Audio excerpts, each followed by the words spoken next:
Hola a todos amigos de Contratapas Podcast, bienvenidos a este nuevo episodio.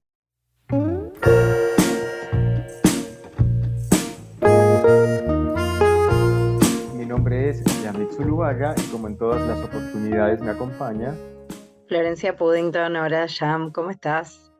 Hola Flor, ¿cómo estás tú? ¿Cómo va la literatura japonesa?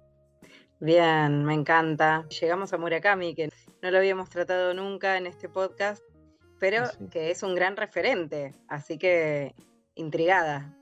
Sí, un gran referente y también un poco controversial, ¿no? Por ahí también leía cierta crítica que lo taldaba como un escritor japonés poco japonés, que también es un poco el debate que nos planteamos en el podcast, ¿no? ¿Qué es la literatura japonesa?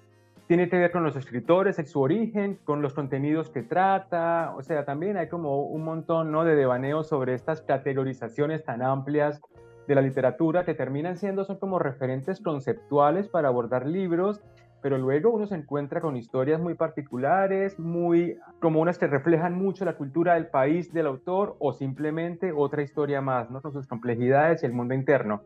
Pero para esta ocasión nos acompaña una invitada súper especialísima. Ella es Rosé, de la cuenta en Instagram sundoku.literatura.japonesa. Ella es escritora, editora, literata, da talleres de escritura literaria, ha publicado dos libros, Espejismo y Chiyoko, y bueno, también una gran apasionada por la literatura de fantasía, el realismo mágico, y también estudia literatura japonesa y ha tenido la oportunidad de ir a Japón varias veces. Así que muchísimas gracias, Rosé, por aceptar nuestra invitación. Y yo siempre estaría preguntándote un poco, ¿no? Lo general, cómo llegaste a la literatura, cómo ha sido tu recorrido con el amor por las letras y los libros, y cómo fue que terminaste interesándote por la literatura japonesa. Y a mí, Flor, muchas gracias por la invitación. Pues sí, la verdad es que yo empecé desde muy chica, yo creo que tenía como unos 6 años, 7, cuando empecé a leer en la escuela. Ponían a leer, ¿no? Libros, pero pues luego no eran como que no llamaban la atención. Era así aburrido, era de esto me lo están pidiendo a fuerza a leer en la escuela, entonces, pero de repente llegó un título, un libro que se llama La desaparición de la abuela. No reconozco, bueno, no me acuerdo ahorita del nombre de la autora, se llama La desaparición de la abuela. Era una historia como de fantasía, ciencia ficción, de unos chicos que de repente empiezan a un chico lo secuestran y aparece en un mundo de ensueño y él cree que está muerto. Hay playas y empieza a ver que hay mucha gente que creían muerta o que creían que habían secuestrado, que son famosas, que tenían curas de algo o que eran, no sé, gente muy importante que también estaba ahí dentro de este lugar. Y este chico se empieza a preguntar, ¿qué está haciendo esta gente aquí? Entonces a mí me gustó mucho como todo ese misterio, toda esa fantasía que relata la autora, y de ahí, ¿no? Empecé a partir a leer muchos libros, y siempre me gustó como escribir algunas ideas. Empecé como con hacer mis propios fanfics, a escribir sobre alguna película, alguna caricatura y así. Entonces poco a poco empecé como a meterme en este mundo de los libros y de la escritura, y así pasó el tiempo hasta que me empecé a dedicar. Yo estudié comunicación y periodismo, pero nada más me dediqué a eso muy poco tiempo. Ya después tomé varios cursos de creación literaria y fue cuando empezó como mi carrera como escritora. Y a la literatura japonesa yo llegué porque yo, precisamente hablando de Murakami, yo leí un libro de él hace muchos años, cuando estaba en la universidad, que se llama Sputnik, mi amor. Y a mí el libro me llamó la atención, pero no me gustó, no me atrapó. Y dije, no, no me gusta, Murakami no es para mí. Después empecé a leer algunas otras cosas, ya fuera mitología o ya fuera autoras como Banana Yoshimoto y así, que es de mis favoritas. Pero cuando mi hermana un día me trae de la biblioteca donde trabajaba, de Murakami, de La peregrinación de un chico sin color, así se llama el libro, y dije, híjole, me encanta cómo escribe, su realismo mágico, cómo retrata las emociones, cómo se mete dentro del personaje. Y de ahí, o sea, como que combinación entre Murakami y Banana, que llegaron más o menos al mismo tiempo, me dije, esto es lo que me gusta leer, porque es muy nostálgico y a mí me gustan mucho las historias tristes, y es como me gusta escribir. Entonces, como que se conectó mucho conmigo el estilo de estos dos escritores y fue cuando empecé. Y cuando leí que otro autor o otra autora también escribía similar, dije, ya, me fui metiendo y pues ahí sigo, ahí sigo metida. Sí, bueno, y el libro que trataremos hoy es After Dark, de Haruki Murakami. Yo le iba a preguntar a Rosé por qué nos propuso este libro, porque la particularidad de Murakami es que es muy prolífico, ¿no? Tiene más de 20 libros publicados de todo tipo. Creo que eso es lo interesante, lo que entusiasma a este autor, que cuando un autor escribió tanto es como que algún libro te tiene que gustar. Y también pasa con estos autores tan prolíficos que hay muchas notas en internet y en los diarios sobre, bueno, ¿por qué libro arrancar para empezar a leer este autor, ¿no? Porque hay tanto, imagino yo, tan variado que también a veces, bueno, surge esa pregunta para los lectores. Así que si querés comentarnos más o menos esas dos cosas. Yo lo propuse porque, en primera, es un libro corto, se lee muy rápido, los capítulos son cortos también, entonces es un libro que puedes leer en un fin de semana. Entonces, creo que para conocer a un autor, yo no recomendaría así, ay, lee un libro de 1000 páginas, porque es como que es muy fuerte.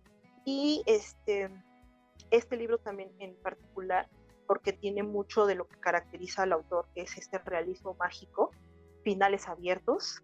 Bueno, también hay otras de las características que es, por ejemplo, que pone mucha música, entonces también este libro lo pone.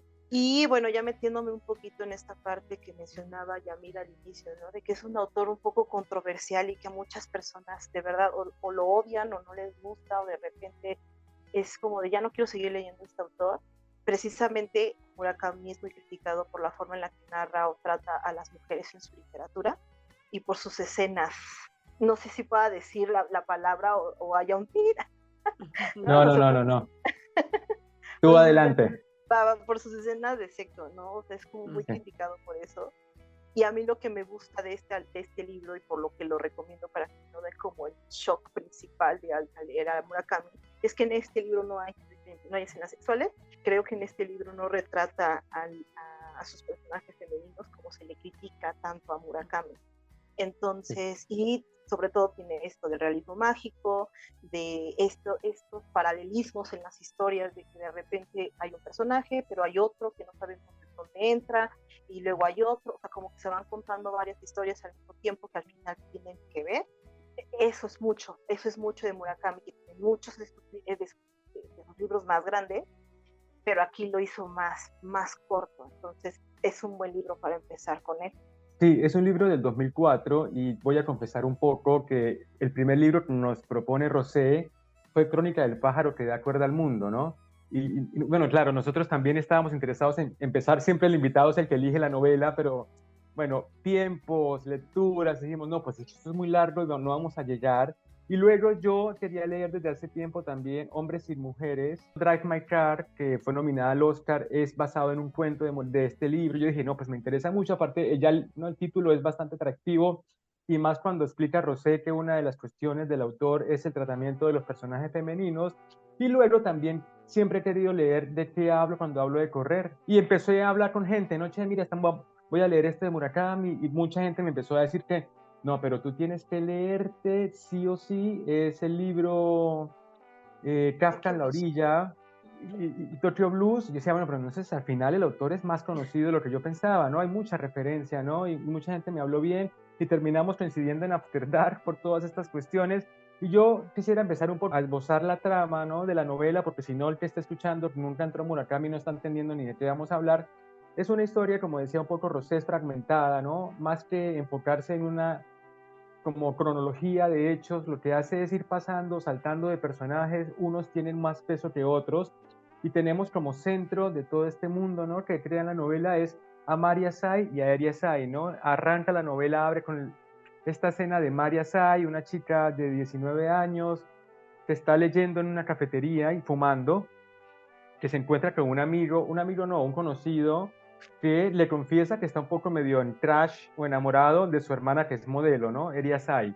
ya tenemos ahí la dualidad de la hermana como un poco menos agraciada o menos visible y la otra que es como la supermodelo, ¿no? Que también resulta ser un personaje muy pasivo en la trama, ¿no? Que también un poco, yo decía, qué fuerte es el simbolismo de Murakami, ¿no? Cómo nos presenta información sin tener que decirla y me parecía en un principio que es para un lector o que esté muy interesado en descifrar todo ese artilugio narrativo o un lector que quiera leerlo varias veces para encontrar y ampliar un poco el sentido, porque uno sí que se queda como a media tinta, ¿no? Uno, esto, ¿por qué estar así? ¿A qué se, no? ¿Por qué lo pone así? No estoy entendiendo.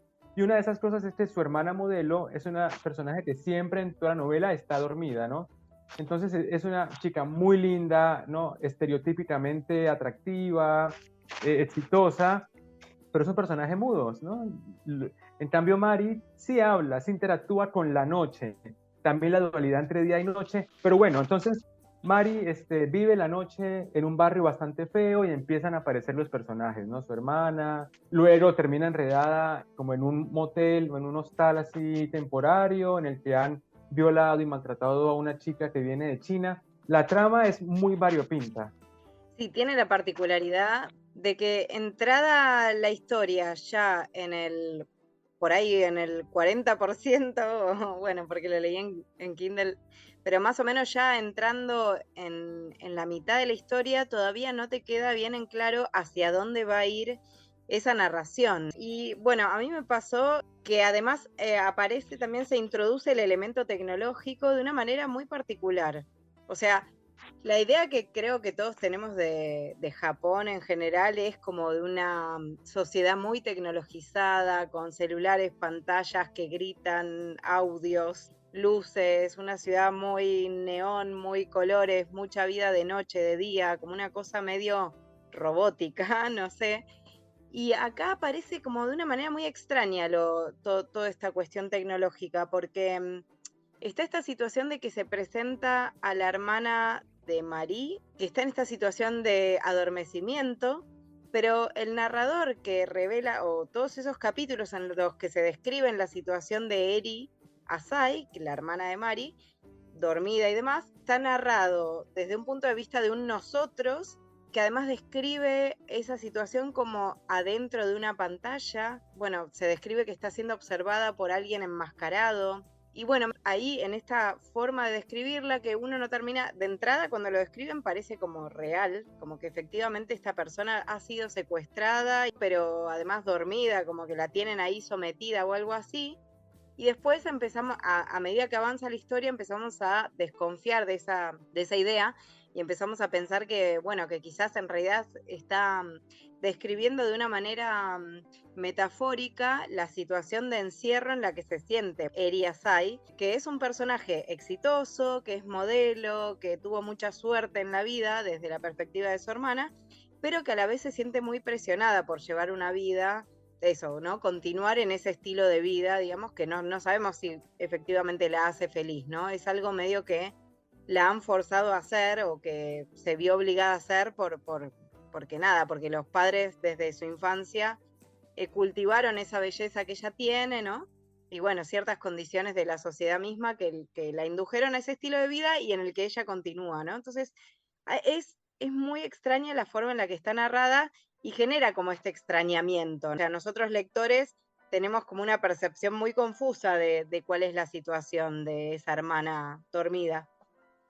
Sí, o sea, precisamente lo que comentas, todo esto es mucho del estilo del autor, ¿no? Como confundirnos, como sacarnos de la realidad, ¿sí? De qué es lo que sí está pasando y qué es lo que no está pasando, de verdad pasó o no. Entonces, creo que es una de las temas que a muchas personas cuando empiezan a leer a Murakami les confunde. Y eso es algo que con lo que he leído del autor me he dado cuenta de que hay ciertos momentos en la historia donde el autor muy sutil te saca de la realidad y te lleva a esa magia, a esa fantasía, esa extrañeza. Entonces, hay como que prestarle mucha atención y creo que, bueno, en esta historia es más obvia, que es cuando precisamente la hermana, Eri, aparece del otro lado del televisor, ¿no? Entonces es como muy evidente de dónde nos está rompiendo la realidad y nos vamos a la fantasía. Pero también, por ejemplo, otra de las o de los guiños tenues que yo vi en la novela que nos saca de la realidad y nos lleva a la fantasía es precisamente, como bien dijo Yami, la noche. La noche es uno de los elementos más importantes en la novela, y creo que la noche es el eje conductor de lo que está sucediendo en la historia. Si lo que le sucede a los personajes les hubiera pasado de día, no hubiera sido igual, no se hubiera sentido igual, no nos hubiera llevado a esa otra realidad, como aquí que está sucediendo en la noche, en la madrugada y parte de la mañana del día siguiente. Entonces, eso le da ese toque de realismo mágico que caracteriza al autor, que se nota mucho en la historia, en esta novela, la noche. ¿De qué forma la noche afecta a los personajes o sus acciones? No hay restaurantes abiertos, todos los restaurantes están abiertos, ¿no? O hay muy poca gente comiendo por ahí, no sé, van a caminar a un parque donde no hay nadie, y a mí me gusta mucho la parte en la que ya llegan como a la mañana, y menciona el autor, las personas se empiezan a despertar, pasa el camión de la basura. Entonces es cuando los personajes, tanto los personajes como nosotros como lectores, empezamos a regresar a la realidad que conocemos, porque cuando estamos dormidos no sabemos qué está pasando. Entonces, cuando los personajes llegan a esa realidad que es la mañana, nosotros también, ya estoy despertando de esa fantasía y estoy regresando a la realidad. Entonces, a mí me gusta esa figura del día y la noche que tiene el autor en esta novela.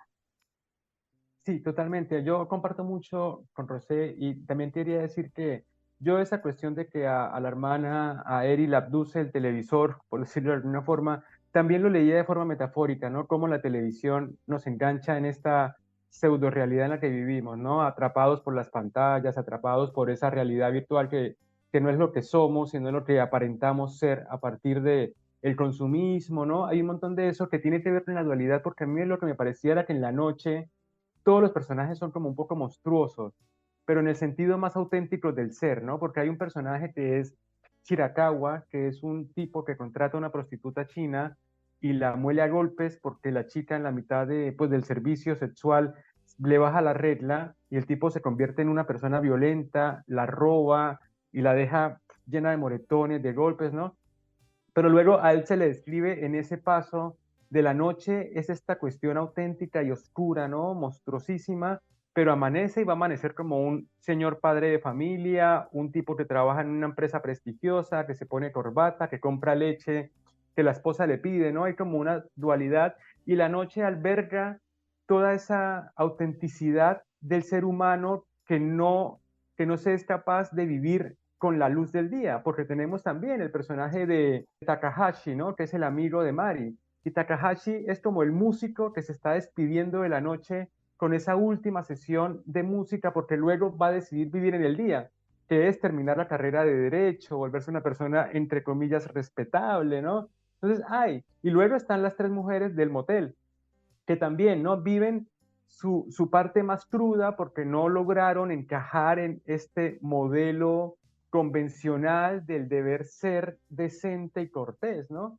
Y a mí algo que me gusta y que también resulta muy profundo, no solamente que Kaoru, que es la que administra el motel, es una mujer con una fuerza impresionante, ¿no? Es la que administra ese lugar, pero también es una mujer sufrida, con tremenda historia.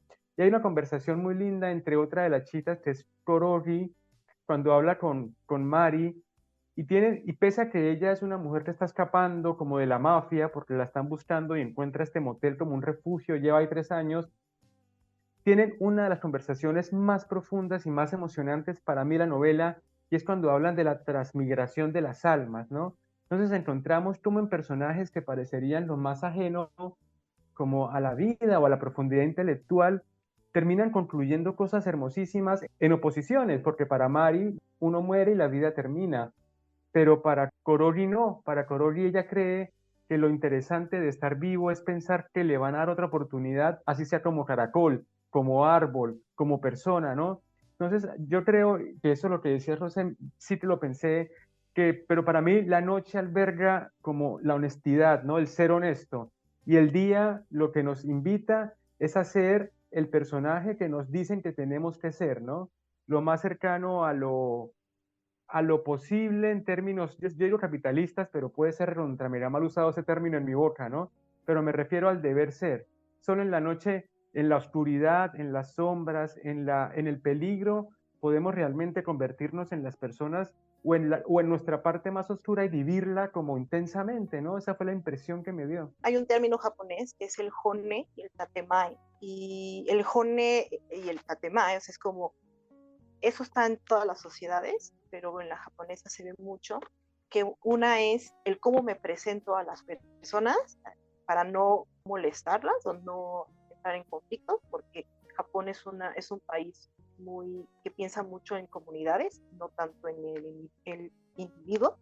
Entonces, si yo voy, por ejemplo, a un restaurante con algunas personas que no me caen bien, entonces me tengo que comportar con esa máscara, ¿no? De si me voy a reír, de sus bromas, y el jiji, y si te acepto el saque, todo es felicidad. Pero está la otra parte, lo que de verdad pienso, lo que de verdad estoy sintiendo, lo que en verdad soy. Entonces, obviamente, como les menciono, en todas las sociedades pasa lo mismo, pero los japoneses tienen muy metido esto. Y creo que también una de las cosas por las que me gusta la literatura japonesa es porque retratan precisamente no la cara que muestran hacia la sociedad, sino esos sentimientos, esos pensamientos que tienen y que como no tienen una manera de expresarlos más que con la literatura, ahí lo ponen. Entonces creo que también, ahorita que mencionabas, Yamid, esto de la noche y el día, y que en la noche están estos monstruos, o esta honestidad, somos más nosotros cuando nadie nos ve en la noche, me suena mucho a este término, ¿no? En la noche soy quien soy, me comporto como a mí me gusta, y en el día el ejemplo perfecto fue el que dijiste de esta persona, se me olvida su nombre, el golpeador, ¿no? Hirakawa. En la noche es un golpeador, sigue trabajando, su familia no quiere convivir con ella, pero llega el día y la corbatita, la leche deslactosada, me dio mucha risa el detalle de que fuera deslactosada, entonces sí, como que me hizo clic, ¿no? Ese pensamiento y muy interesante. Yo el tema de la noche, bueno, es un elemento fuerte en la novela porque además cada capítulo se inicia con un relojito que indica en qué hora está ocurriendo los hechos que se van a narrar. Entonces, bueno, hay una evolución cronológica. Me encanta cuando las novelas tratan un momento muy corto, por ejemplo, en este caso, ¿no? Que toda la novela ocurre en una noche, me gustan esas cosas. Yo lo había asociado el tema de la noche, bueno, un poco parecido a lo que ustedes decían, pero también como el momento en esto de que estamos hablando de que es el momento de la honestidad, ¿no? De revelarse como uno verdaderamente es. También es la posibilidad de encontrarse con el otro, porque todas estas conversaciones que van teniendo los personajes tienen un nivel de profundidad que tal vez también en el día son imposibles, por esto de las máscaras, por esto de qué lugar ocupa cada uno en la sociedad, por esto de los prejuicios o de las percepciones del otro que a veces también limitan la comunicación. Por ejemplo, la conversación entre Mari y Takahashi, que es la que inicia de algún modo, bueno, la noche, y bueno, y que es una conversación que se prolonga en el tiempo y que en definitiva hacia el final Takahashi de repente descubre un atractivo en Mari que no había visto porque él siempre había estado más seducido por la hermana, que es modelo, que tiene toda esta cosa física que parece que es muy, nada, muy sorprendente, muy seductora, es una persona que deslumbra visualmente.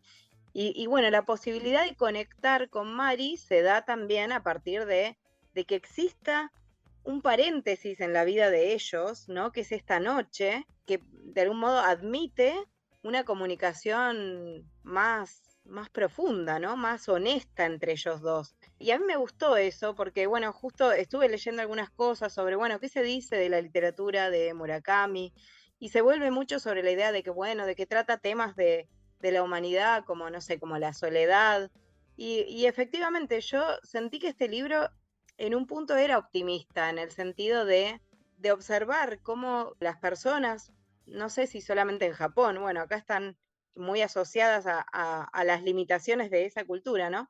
pero cómo les cuesta contar o abrirse o revelar cosas de su individualidad, tal vez por esta cuestión de la sociedad, ¿no? Y de la relevancia que tiene la sociedad por sobre el individuo, y cómo también esa conexión con el otro, ese poder contar los problemas, los sufrimientos, en realidad más que los problemas, son también la posibilidad de aliviarlos, ¿no? Como que si hubiera una fe en que es posible conectar con el otro y que ese conectar con el otro me ayuda a superar distintos problemas, ¿no? O distintas, nada, situaciones emocionales sobre todo. Sí, sí, completamente. Y algo que yo también quería tocar antes de seguir con la trama, es la posición del narrador, que también propone cierta autenticidad, ¿no? Es un narrador omnisciente, pero también omnisciente no solamente en cuanto a los hechos, sino en el futuro, y es entrometido, ¿no? Nos dice, bueno, pero dejemos acá y vámonos a ver qué le pasa a este personaje, ¿no? O, por ejemplo, bueno, pero se va a enterar de esto, pero todavía no estamos llegando ahí, ¿no? Hay como si fuese una cercanía cómplice con el lector en cuanto a que nos está narrando, como si fuese su punto de vista particular la historia y al mismo tiempo nos los relata de manera cinematográfica. Las descripciones casi que son planos de película o de pantalla, ¿no? También nos describe el clima, o sea, es como también si estuviera armando como de dramaturgia, que también creo que tiene que ver con el recorrido del escritor, ¿no? No solamente porque busca un producto que sea original, un punto de vista que sea reconocible, que eso habla muy bien del estilo de ciertos escritores cuando se enfocan en la forma, sino también que él es dramaturgo, o sea, se dedicó también un poco a ese tipo de particularidad narrativa y a mí me pareció muy atractivo porque yo decía, bueno, es muy difícil encontrar esa fusión de tantos personajes, tantas situaciones, tanto cambio y la única constancia es que sabemos que por ahí nos vamos a dar cuenta cuando nos habla el narrador porque se mete, ¿no? Se mete como en la mente del lector y me pareció interesante y quería preguntarle de pronto a Rosé si también lo repite en otras novelas o hace parte como de su acervo reconocible y Murakami siempre nos va a sorprender porque no termina de ser completamente convencional el narrador. Sí, bueno, en un tipo de narración como el que tienen este libro, no. Que yo recuerde ahorita, así que se me venga a la mente, no. Normalmente sus personajes son en primera persona. Creo que también por eso este libro me gusta mucho, porque utiliza un narrador diferente, porque normalmente, otra de las cosas con las que critican mucho al autor es que dicen que cada uno de los personajes que aparece en sus distintas novelas es el mismo, o sea, el mismo personaje, o sea, cortados por la misma tijera, ¿no? Entonces, por eso como que se siente que son iguales los personajes, pero siempre lidiando con algunos traumas, algunas soledades, algunas nostalgias, tristezas, que por eso a mucha gente le gusta y también me incluyo, ¿no? Y no sé si haya tiempo después, pero también tuve la oportunidad de ir como a un simposio sobre literatura japonesa y Haruki Murakami en la Universidad de Waseda, pero también mencionan mucho eso, los sentimientos, porque que Murakami conecta mucho con los sentimientos de las personas, aunque estemos a miles de kilómetros, ¿no? Me gusta mucho el narrador de este libro porque, como bien dices, Yamid, es un narrador que conoce, pero también es medio chismosito y dice, no, pero nosotros no podemos influir, nosotros no podemos, pero hay una parte en el libro en el que sí se mete y entonces rompe la barrera entre lector, narrador, personajes, se mete y tiene una influencia a lo mejor directa o indirectamente con el personaje y eso a mí me gusta y por ejemplo, y también rescatando algo que decía Flor de que la noche hizo que las personas fueran como más abiertas y contaran los problemas, hay una parte en el libro que me gusta y que me dio mucha risa, en el que está hablando este personaje, Takahashi, está hablando con Mari, y le dice, está, ¿no? Está platicando y de repente dice, es que yo estoy bien callado, yo casi no hablo. Y le dice Mari, pues pero conmigo no te callas. Y yo sí, sí, o sea, conmigo no te callas. Entonces, creo que también eso es parte de la noche y el día, ¿no? En la noche habla y habla y habla y habla y es más él, porque tiene también a alguien que lo escucha, porque, no sé, ¿no? Entonces, y en el día a lo mejor no existe ese alguien que lo escuche o que se interese por lo que quiera contar. Entonces, pues sí, o sea, son como estos detalles pues enriquecen mucho a la historia. Hay otra cosa que me pareció sorprendente, y no sé si de pronto es error de la traducción o no, y es que a veces usa el diálogo con guiones, ¿no? Pues lo más arte, guión, guión, guión, guión, pero de repente cambia y te pone como si fuera una obra de teatro el nombre, Mari Takahashi, viste, como que me pareció discordante. Lo busqué en la traducción en inglés y está igual. Yo iba a decir si Rosé tiene ganas de leer un pedacito del comienzo o bueno, de algún fragmento que le parezca interesante para reflejar un poco de qué va esta novela y cómo está narrada. Aunque la traducción al español supongo que pierde un poco de la magia. No sé si Rosé vos lo leíste en japonés. No, lo leí en español y la primera vez que lo leí en inglés. Quisiera tener toda la capacidad para leer en japonés, pero todavía no. Todavía me falta, pero ahí voy, poco a poco. Bueno, no sé si leer el inicio, pero hay una frase, no, yo soy de las personas que subrayan frases en los libros, entonces hay una frase que está casi al inicio, es la página 83, en el que creo que también un poco resume lo que hemos estado hablando, que es Murakami.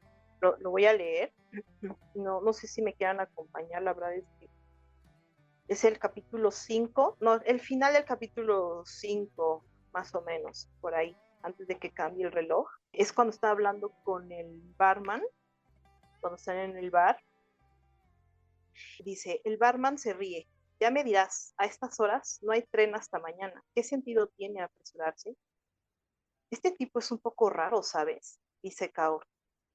Es que a medianoche el tiempo transcurre de una manera especial, aclara el barman. Con un fuerte chasquido, enciende una cerilla de cartón y prende un cigarrillo. Y es inútil oponerse a ello. Después continúa hablando hablan sobre la música, y me gusta este final que dice, pásate otro día por aquí si te apetece, excepto los domingos. El bar está abierto a partir de las 7 de la tarde, dice el barman. Gracias, le dice Mari. Mari coge una caja de cerillas del local que estaba sobre la barra y se la mete en el bolsillo de la cazadora. Luego se baja del taburete. La aguja del disco va siguiendo el surco. Se oye la música lánguida y sensual de Ellington. Música de madrugada. Es re lindo eso.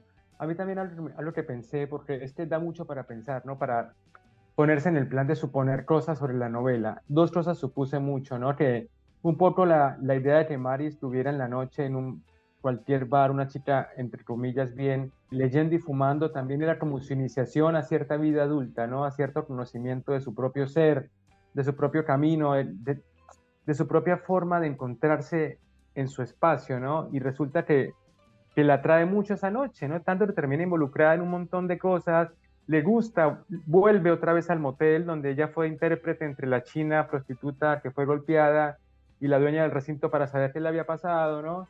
Pero como que se identifica, se siente cómoda, duerme ahí, como que vagabundea, ¿no? Es como una bienvenida como a tu nicho, ¿no? Como a tu parte del mundo, lo sentí como de esa forma. Y luego otra suposición que hice es, ¿por qué no pensar que el golpeador, que Chirakawa, no es el padre de Takahashi?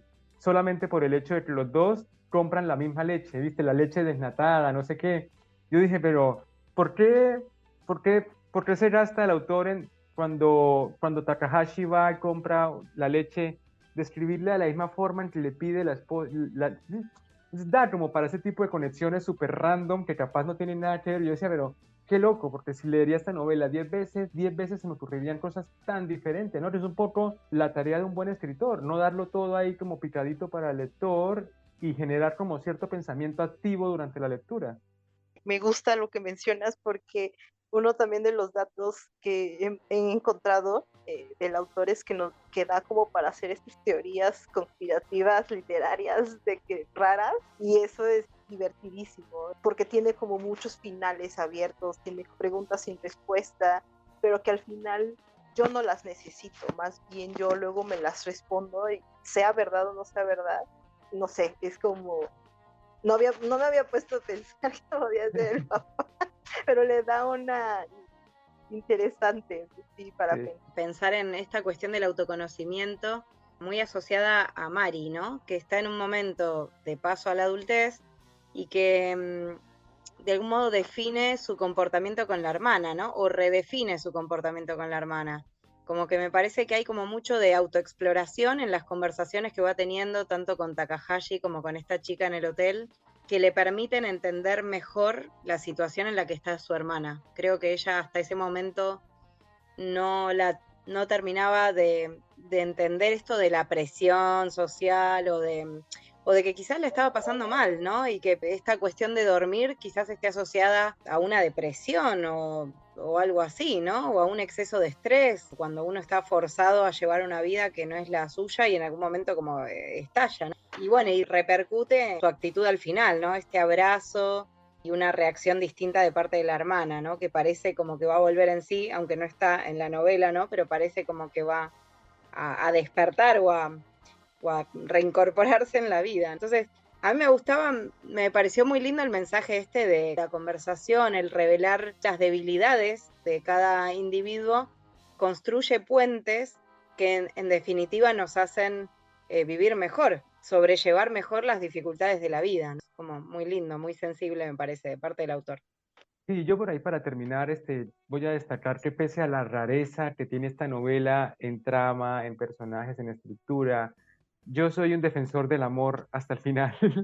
Y al final termino pensando que la novela es la historia de amor entre Takahashi y Mari, ¿no?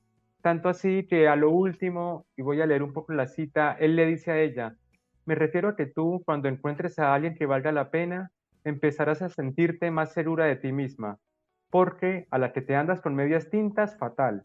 En este mundo hay cosas que solo puedes hacer sola y cosas que solo puedes hacer con otra persona. Es importante ir combinando las unas con las otras, ¿no? Porque al final Takahashi es el que le insiste en que quiere volver a verla. Ella se va a ir para China a estudiar, pero él la va a esperar, ¿no? Al final termina siendo la más ortodoxa y tradicional de las historias románticas que uno puede encontrarse y eso me pareció súper dulce porque hasta para eso hay cabida, ¿no? Que es un poco el panorama que nos pinta el autor. Y precisamente a mí me gustó mucho el personaje de Takahashi, lo que menciona, el cómo lo dice, o sea, me interesa escucharlo, conocer su historia.